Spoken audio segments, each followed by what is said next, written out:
We had some bad news over the weekend. This is our western and southernmost boundary on our first concession, and they came and stole the iron posts that hold the fence up, more than 2 kilometers. So quite a few hundred posts were nicked. It's syndicates working, crime syndicates, and they steal the metal. If you look at this fence. Every 10 yards there should be an iron post. There's nothing. For more than 2 kilometers or 1.5 miles, we put in a short post as a temporary measure. Man, this is thousands and thousands of rands or dollars worth of damage. Now what they do is they take it with the Y-bar on the single plane.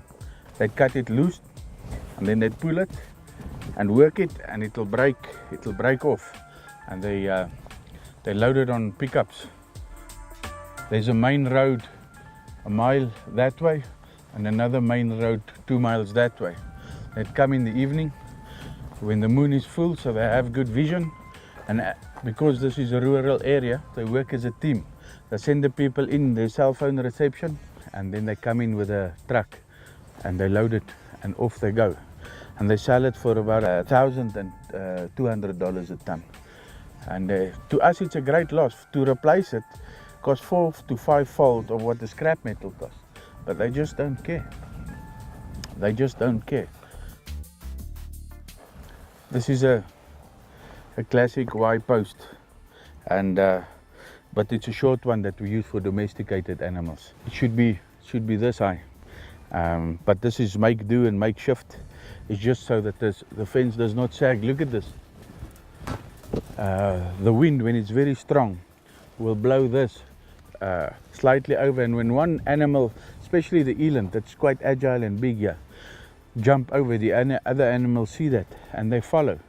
And to chase them in again, you have to hire a chopper, you have to fence a funnel and then chase them back into the farm, and it's a hell of a job.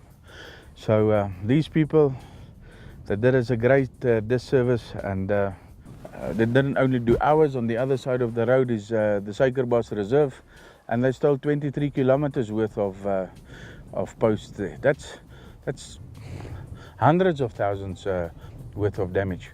We've ordered some 3 to 4 inch wooden poles, 3 meters long, and it'll prevent the people from stealing it, because the timber they can't use it for firewood because it's boiled in tar and it's treated with creosotes.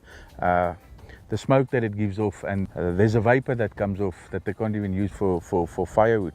The only thing is veld fire. When you have a veld fire, this is steel, so this will last, but the timber will burn.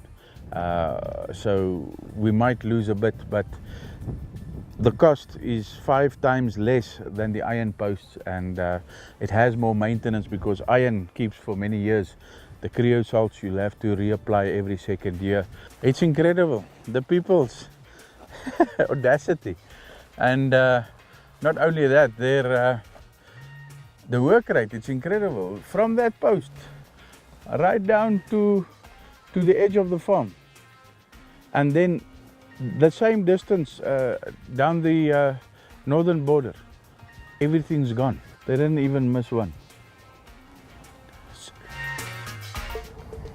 It leaves a very bitter taste in one's mouth.